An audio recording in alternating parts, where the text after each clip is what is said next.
Culture et société. We are being victimized by a very greedy entity. I am shocked by the way the people that we have been in business with are treating us. On va parler de la grève des scénaristes et des acteurs aux États-Unis. Ça fait quand même un petit bout de temps que ça dure. On dirait qu'on voit toujours la manchette sans vraiment aller porter attention à ce dossier-là parce qu'on se dit, écoute, les acteurs aux États-Unis sont pleins, sont riches, les scénaristes aussi. Qu'est-ce qu'ils ont à se plaindre? Anaïs, peux-tu nous décortiquer tout ça? Ben écoute, Jean-François, ils sont tous aussi riches que tous les comédiens au Québec. T'sais. Non, mais c'est un peu ridicule de penser ça. Non, mais c'est la réalité. Il y en a qui sont riches, mais il y en a d'autres que non, là.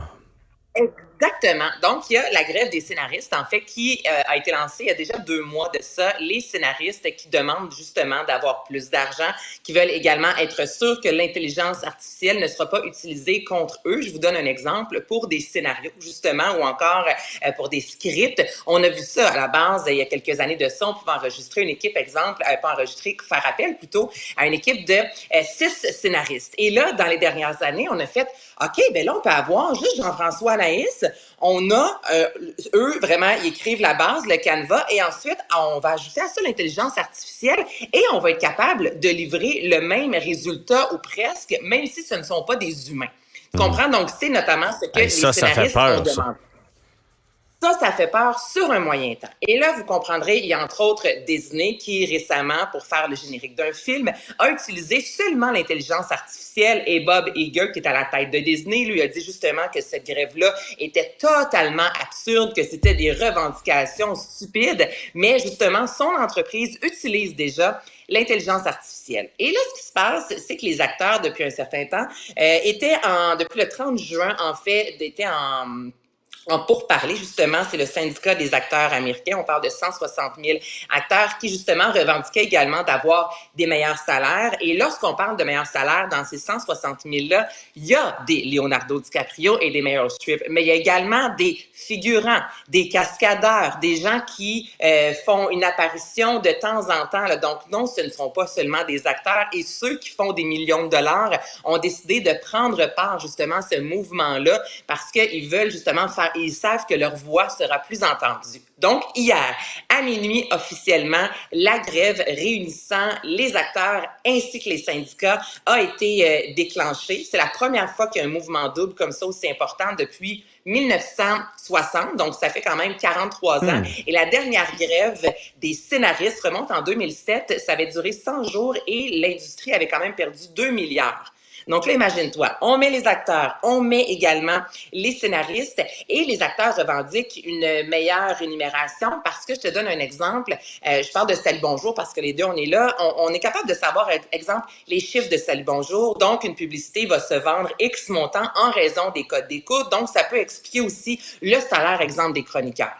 Là, quand il est question d'un Netflix de ce monde, ce qui se passe, c'est que ça fonctionne pas comme ça avec les publicités. Il n'y a pas de chiffres concrets. On le sait pas. Donc, il n'y a aucun sou ou presque qui va justement dans les poches des scénaristes. Je pense à des séries qui ont connu un méga succès sur Netflix et qu'on ne pensait pas que ça allait connaître un succès. Mais le scénariste, lui, à part que son nom du jour au lendemain se retrouve partout dans les journaux, monétairement parlant, il n'y a pas plus d'argent. Tu comprends? Et un film qui se retrouve sur Netflix pendant, exemple, un 4-5 ans, il n'y a pas de redevance. Comparativement encore à la télévision où si Chambre en ville joue la semaine prochaine, mais les acteurs de Chambre en ville, ils vont encore recevoir des redevances. Donc, c'est ce que les acteurs demandent. Et c'est les acteurs aussi, lorsqu'ils ont peur de l'intelligence artificielle, c'est arrivé à quelques reprises dans des acteurs qui n'ont même pas eu à tourner une publicité. On a pris leur visage, on est allé ajouter ça sur ce qu'on appelle un green screen et on a pu faire une publicité. Tu comprends? Donc là, même les acteurs, des fois, leur voix peut être clonée. Alors, c'est ce qui se demande. Et concrètement, ça va faire quoi, cette grève-là? Hier, c'est la première de Oppenheimer, qui est le film attendu de l'été, entre autres, avec Christopher Nolan. Et imagine-toi l'image. On avait devancé d'une heure, OK, le tapis rouge, parce qu'on se disait, si grève il y a, des Matt Damon de ce monde avaient dit, nous, au moment où il y a la grève, on peut plus accorder d'entrevues et c'est ça. Une fois en grève, les acteurs ne peuvent plus jouer, ne peuvent plus recevoir de statuettes, ne peuvent plus accorder d'entrevue. Et hier, ils étaient tous sur le tapis rouge avec Christopher Nolan. La grève a été déclenchée. Emily Blunt est partie. Matt Damon est parti. Tous les acteurs ont quitté le tapis rouge, laissant Christopher Nolan là, tout simplement à répondre aux questions parce qu'ils n'ont plus le droit de répondre. Et en termes de qu'est-ce que ça va faire dans l'industrie cinématographique, dans les tournages, exemple, Gladiateur est mis sur pause. Beetlejuice est mis sur pause. Mission Impossible également, le 2e volet, est mis sur pause. Dans les séries, L'Anneau du pouvoir, entre autres, Emily in Paris, ça, c'est toutes des émissions qu'on devait voir prochainement.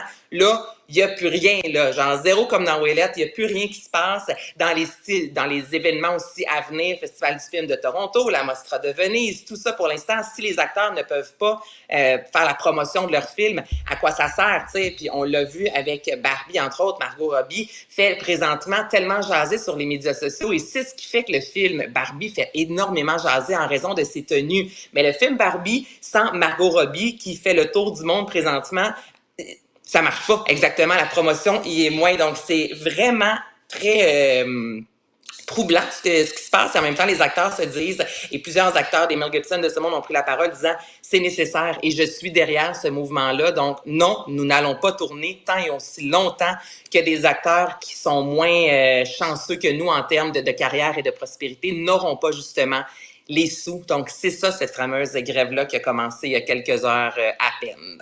Écoute, c'est tout à fait justifié. Puis là, je sais pas si c'est parce que nous, on est dans le domaine qu'on comprend ça, là, mais je veux dire, on est arrivé à une nouvelle ère, l'ère du numérique. Tu peux pas écrire un scénario puis te faire payer pour ton scénario puis que finalement, si c'est un succès retentissant, prenons la Casa des Papel, tu sais, à la base, là, ils pensaient pas, tu sais, c'était une petite production, ils pensaient pas que ça allait faire, bon, mais il faut que si ça fait un hit, il faut que tu sois rémunéré en conséquence. Si ça dure pendant 2 ans, 3 ans, qu'on le passe en rediff, puis en rediff, puis en rediff, tu dois avoir des royautés de tout ça, c'est clair, puis je pense que c'est juste justifié de revoir les règles. Même chose avec l'intelligence artificielle qui arrive et qui va être un tsunami dans les prochaines années, donc il faut revoir à ça. Et pour les gens qui sont pas nécessairement dans le domaine, dites-vous que quand vous voyez vous écoutez John Wick, puis que Johnny Depp, là, il y a un livreur qui arrive, puis là, finalement, il se bat avec pendant 2 secondes, puis il casse le cou. Mais ce livreur-là, il n'a pas la même paye que Johnny Depp. Là. Mais non, mais tu as raison. Là, je mélange, c'est pas Johnny Depp. Là, c'est pas Johnny Depp, c'est Kenny Reeves. Kenny Reeves. Bon, mais je veux dire, si lui, il est pas là en bicycle pour se faire casser le cou, là, mais il y a personne à qui casser le cou. Fait que dans le showbiz, malheureusement, ça prend aussi les plus petits joueurs. Là. Tu peux pas avoir juste les 50 grosses têtes d'affiche des films. Là. Donc, tu as besoin de plein de monde dans le bottin. Là. Oui, quand le bateau coule dans Titanic, là, il y en a-tu du monde dans l'eau? Non, mais c'est ça, là, il y a des films comme ça, des gladiateurs, présentement, lorsque on voit des combats ou des arènes, oui, il y a déjà la technologie, mais il y a des tournages comme ça qui nécessitent, des fois, c'est des milliers, justement, de figurants, des gens qui vont passer des journées pour avoir fait de la figuration, là, tu sais, le salaire versus, des fois, des journées complètes, t'es debout, t'attends, tu sais, je peux comprendre aussi que les gens veulent avoir une rémunération, et en même temps, en contrepartie, on sauve pas des vies, puis j'avoue, encore à ce jour, qu'il y a des métiers qui mériteraient d'avoir beaucoup plus, on pense à des professeurs, à des salaires beaucoup plus importants, et tu regardes un figurant, un cascadeur, comparativement à un professeur, c'est sûr que si on s'en va dans cette voie-là, là, il y a vraiment matière à discussion. Mais moi, je vous ramène vraiment quelles sont les demandes des syndicats et pourquoi ces demandes-là sont-elles en place présentement, c'est qu'ils ont regardé l'industrie aller, justement, depuis la dernière décennie, et monétairement parlant, c'est une chute drastique, et il y en a là-dedans, c'est ça aussi qui est dommage. Si tout le monde était perdant,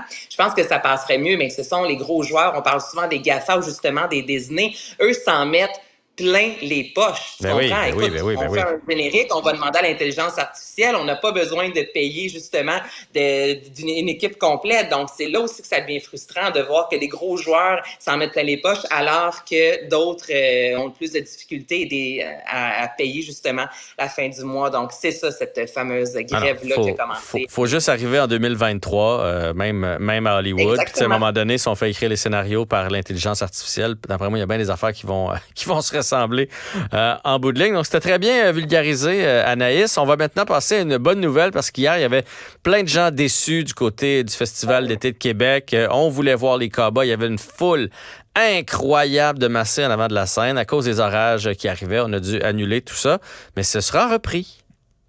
Exactement. Donc, je vous fais entendre un extrait de ce qui s'est passé hier sur les plaines. On écoute ça. On fait ça. 30 secondes. Let's go.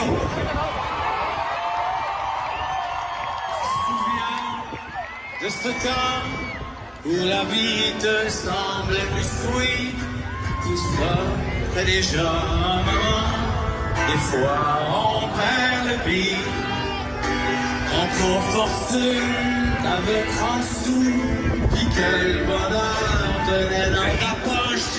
C'était bien vivant Et là, on a demandé aux gens de quitter. Ça a été ça, le show, OK? Ça a brisé le moment.